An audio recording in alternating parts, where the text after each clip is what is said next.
The following program contains a topic which may not be suitable for young viewers. Viewer discretion is advised.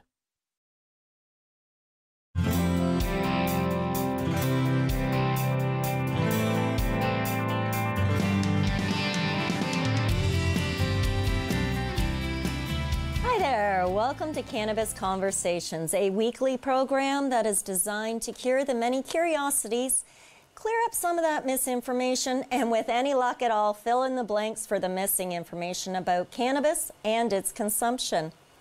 I'm your host, Green Irene. I'm an author, an educator, a researcher, and a cannabis consultant. Joining me today, my guest is James Conboy. He's been fielding and finding his way through the legal minefield of the cannabis industry for 5+ years. Hi there, James. Thanks for joining me. Hi, Irene. Thanks a lot for having me. I'm glad to be here, and hopefully I can help you guys answer some questions about the medical cannabis industry. Well, you know, you've been doing this for 5+ years now, and I know that you have a great deal of experience and insight. One of the first things I'd like to get to today is with respect to the ACMPR. However, before we go there, for the sake of our audience, if you wouldn't mind, maybe give a little introduction about who you are, your company, and how you came to be. Sure. Well, it's sort of a longer story than that. I've been involved in cannabis roughly 23 years, 12 years sort of with the old MMAR, MMPR programs as a designated grower, where I honed skills cultivating cannabis. And in 2013, I incorporated a company and made an application process to become a licensed producer here in Nova Scotia. The process was very long, very thorough, extremely well documented. However, we came up a little short in the end, and unfortunately, we were denied our licensed producer status. Unfortunately, after we thought we had checked off all the boxes to fulfill all the requirements by Health Canada, unfortunately, our application was denied. And since then, I've sort of shifted gears, and now I'm focusing more on a medical clinic perspective. But I do have sort of a deep understanding of the cannabis cultivation practices, methods. So that's sort of my passion. However, unfortunately, with the government denying our licensed producer application, I've had to change gears. And now I'm focusing on helping Canadians acquire medical cannabis through our telemedicine platform, which can all be found at www.medikush.ca. We're relatively new at it, so we are ironing out details. But in a nutshell, we're helping Canadians acquire medical cannabis. And I'm sort of the CEO of the company, but I've got a lot of help from other people all over the country. Well, you have an amazing resource team, and yes, I understand exactly what you're saying, and it is a detail that we're going to get into today about the difficulties of obtaining a licensed production license, I guess. The whole application process is very extensive, it's very costly, and very, very time-consuming. Yeah, it's a daunting process. Just looking at the application alone probably steers a lot of people away from it. I wouldn't even guess how many pages the application is. But in a nutshell, our application was around 200 pages in length, and this was in 2013, so 5 years ago. A 200-page application was rejected, and it needed to be closer, sort of, to 2,000 pages is what we needed to submit. So we were pretty light on our information that Health Canada required. But however, at that time, we didn't know any better. We didn't have anybody helping us. I was flying to Toronto periodically, meeting with lawyers, and unfortunately, we just couldn't get it done. Yeah, it's a very lengthy process. It's a seven-stage process for the application, and the first step of which can take more than a year, according to my understanding, just to prepare the documentation that's required to submit an application. We were 2 years by the time we submitted our first application. Basically, we got a number with Health Canada. We were very, very early on in the application process. I think we were under number 50, if my memory serves me correct. And, there was no mentors, there's nobody to help guide us along. But yeah, it was 2 years going back and forth with Health Canada to finally be rejected, which was obviously a big disappointment for me. Well, not to mention probably a very costly disappointment as well. Yes, it was. CBC did a story in April of 2017, and although they didn't name the person because the person or company was reapplying, this particular person had already spent upwards of $75,000 in fees for the application, as well as the legal costs and consultation costs, just to get his grow facility going. To which, in the end, it was denied, and he had to begin the whole process again. And that was in 2017, a process he had started in 2013. So, I'd be similar situation. I didn't spend quite that much money, but I was traveling back and forth here to Toronto, meeting with lawyers that sort of had an idea of what maybe Health Canada was looking for, but it was very challenging at that time. And even today, I think it's still challenging, but it requires some very deep pockets to go through the entire process. Well, absolutely. And just to give our audience an idea, in May 2017, Health Canada statistics said there was 1,665 applications that they received. Over 850 of those were returned non-complete, and 265 of them were refused. Less than a quarter of them were even in progress or being considered, and 69 of them had already been withdrawn. So I don't know what the numbers are today, but I mean, that's less than a year ago, or a little over a year ago, pardon me. It's definitely, an extremely hard process. We were under the understanding at that time that if we were able to fulfill all the check marks in the boxes, hypothetically, which we thought we had done, we would acquire our license. We met the security requirements. We had engineering companies come to our location, did all the drawings. We went to town council. We went to members of the municipality. They were all on board with everything. They were all okay about who we were and what we were trying to do. But unfortunately, Health Canada didn't see it that way. We did appeal our decision, which was also unfortunately rejected. So, looking back at it, it's a sad, leaves a sad wound. But I've changed gears, and I'm not so much focused on the licensed producer aspect anymore. I've moved on to our medical clinic, which I am enjoying. It's a little bit new stuff for me. I am enjoying it, and I'm eagerly anticipating legalization and all the other spin-offs that are going to come with it. Excellent. I'm looking very forward to talking about the education for before medication, and I'm looking forward to getting that into the second part of our show. For now, what I'd like to do, if you wouldn't mind, maybe we can just go through those actual steps, because I've had a lot of, I live in a farming community, and in addition to that, well, I'm Green Irene, so online I get a lot of exposure, and people are starting to ask the question, how do I become a licensed producer? The whole application process is significantly more tiresome than just filling out the paperwork, as you've said. So perhaps we can actually look at what the process is. I have here in front of me the 7 steps, and maybe you can help give a little more insight or clarification to the steps. I mean, the first step is what they call the intake or initial screening.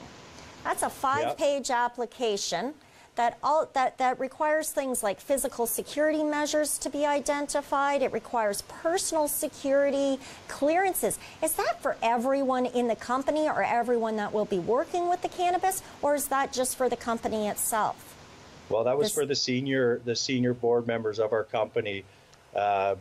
So we all had to pass a pretty scrutinized security clearance, where we were required to give our fingerprints to the RCMP.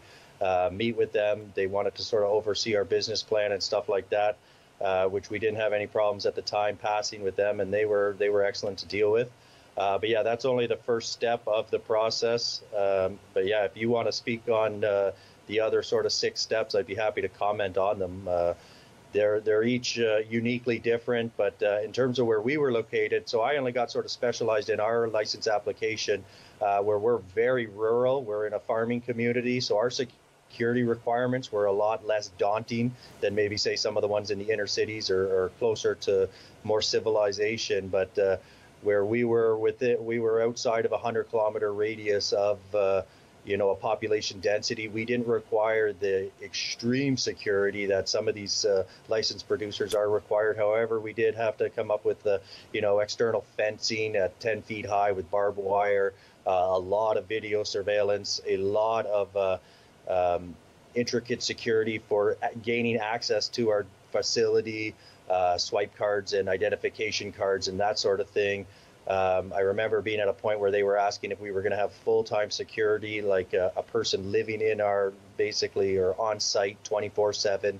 And keep in mind, we were only applying for a small producing license, more of a craft style setup with, I think we were in the 500 kilo range yearly, which is sort of peanuts compared to what a lot of these big LPs are doing. And even yet we still required such strict measures for our security.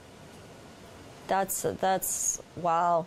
And you also have to submit a business proposal, like your plan of action or your proposed business plan of action. Yeah, they wanted to see all of that in terms of, how many grams we would be producing and different licensing then for processing and distribution of it all. So it's a daunting process, and it's definitely not for the beginner or even the mildly experienced. Looking back, I wish I had brought in basically a team of professionals to help facilitate this process. But at the time I did it, unfortunately, I was a little green, no pun intended. It's sort of big industry is what you'd have to bring in, and corporate lawyers that really can navigate the Health Canada requirements, which the average Joe just could not do on their own. Right. We can definitely say then that the LP, the idea of becoming a licensed producer or a licensed provider is not for the faint of heart or weak of wallet. Yeah, and I don't know what it would cost nowadays to acquire a license. It'd be in the hundreds of thousands of dollars for sure, just to acquire a license, let alone build a facility. You're looking north of $10 million to set up a proper foundation and building security. So I would imagine it's a lot of zeros behind that number. However, Health Canada has come out now with more of these craft style grow licenses and an application process that I'm in joint ventures with a couple of Canadians. They're looking to set up much smaller facilities in the 2,000 square meter range. That would be right up my alley. So slowly I'm fielding phone calls from others that are looking to get this started with interested groups right across the country. So hopefully the little guy can get involved, because that would be me, and that's where hopefully one day we're able to provide our own cannabis. But that date still hasn't been set. Okay, well, you know what, James? Most cannapreneurs are changing their gears as we go along. We have to cut to break. When we return, I want to talk about medication, education, health, and wellness for cannabis solutions. On that note, please stay tuned. Don't go anywhere.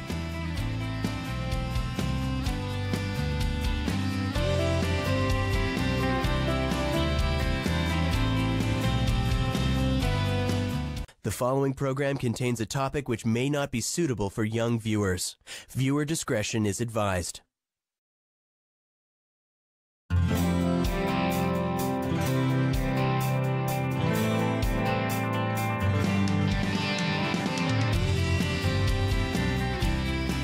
Hi there, and welcome back to Cannabis Conversations. I'm your host, Green Irene, and my guest today is James Conboy from MediKush Cannabis Solutions in Nova Scotia. James, once again, thank you for being here. Before the break, we talked a little bit about the ACMPR and the licensing requirements for licensed producers or licensed production. I also hinted that we'd be talking a lot more about education for medication or before medication. And the reason for that is you, like many cannapreneurs or early cannapreneurs, have had to change gears multiple times along the way and in your evolution or development and growth. Would you like to expound a little bit more upon that?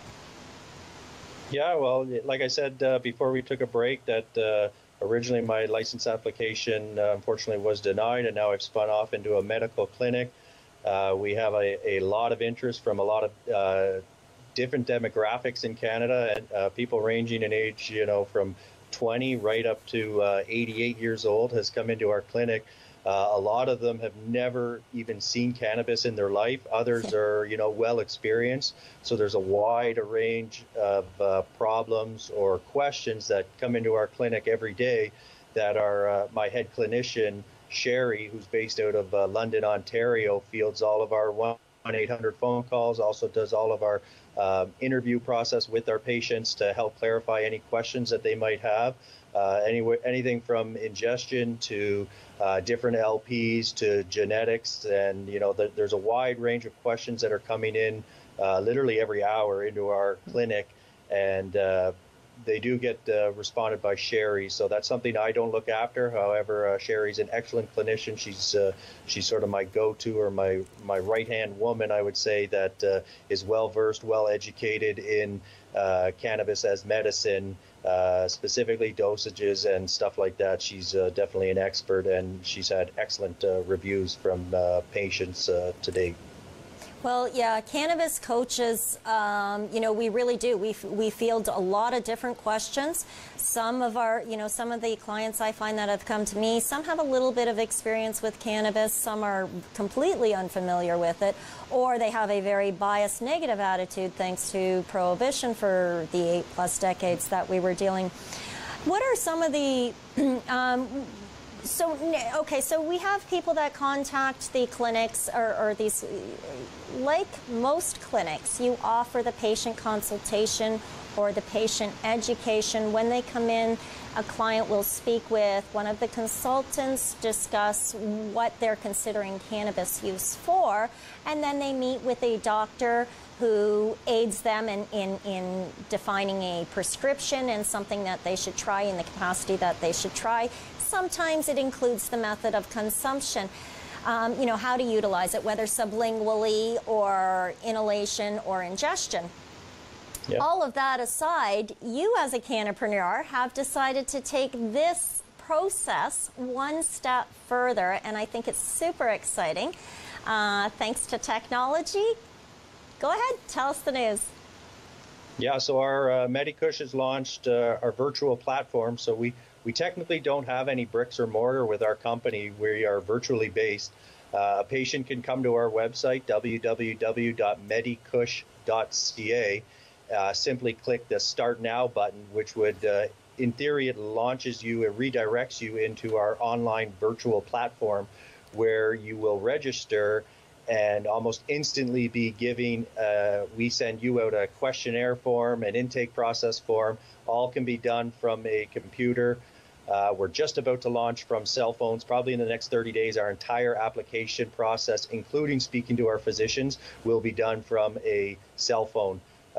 So currently that technology does exist, but you've got to sort of connect through Skype or these other secured telemedicine platforms. But we are going to be an encrypted, safe, secure platform, HIPAA and PIPA compliant, which are sort of the rules and regulators of telemedicine, let's just say. And so basically from our website, you can click the Start Now button. You'll do a quick registration, very basic information, at which point you'll get a questionnaire, several questionnaires, and depending on how you answer your questionnaire, it's sort of an interactive or a smart questionnaire. So if you say you have anxiety, it's going to sort of guide you through certain steps of questions to help our physician better understand your problem. If you say you don't have anxiety, the questionnaire is going to take itself in another direction. At which point our clinician, Sherry, will review your questionnaire.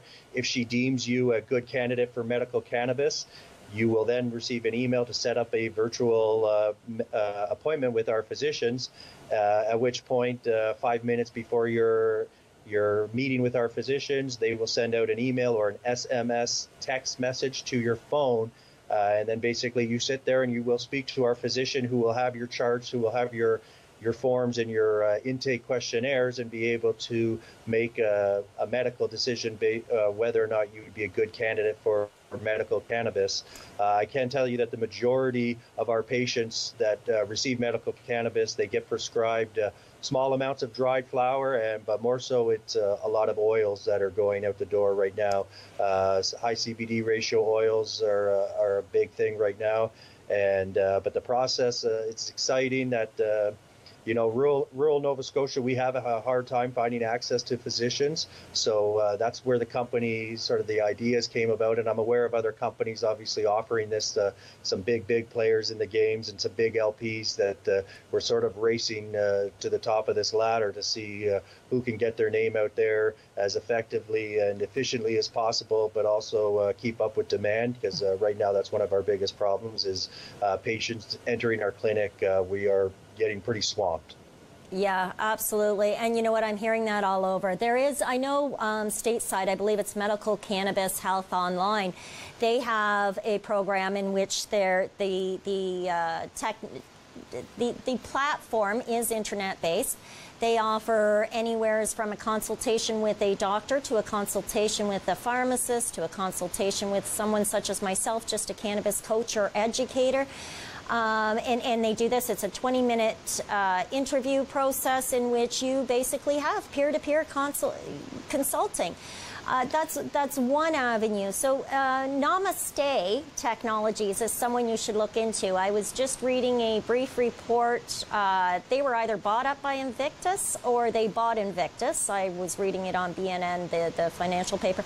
But they offer some amazing technology for the health industry or the whole health industry. So there's certainly somebody to look into and maybe connect with them.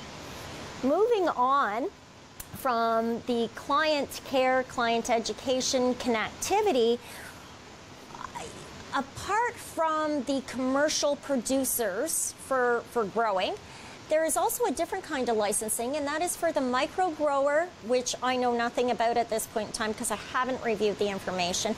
But there's also the independent person. Just me, myself, would like to grow my own medicine. Now, I know that you help people to get their license for personal grow. I know that you have also a great deal of experience with things like grow room design and setup. And you also are very familiar with genetics and breeding. Yeah, I could speak on all of those. That's sort of my passion, would be the genetics and breeding side and the grow room consultation, ACMPR, small scale grow, medical grow set up in people's basements or closets or spare bedrooms. I've done several hundreds of those. It's a little bit more challenging than people think. However, it's just a plant. It's just a weed. It requires very little, but it also requires, daily monitoring. So for some people that, travel all the time, maybe I don't recommend it as much. But yes, to get back to your question, our company, MediKush, does facilitate ACMPR grow licenses, and it's sort of the same process. You'd have to meet with our physician on the assumption that you qualify for medical cannabis. Our physician will sign a prescription, and then it's sort of, we turn it over to the patient where they've got to deal with Health Canada. Unfortunately, wait times can be very long to acquire your medical license for cultivating. I just think they've got such a backlog.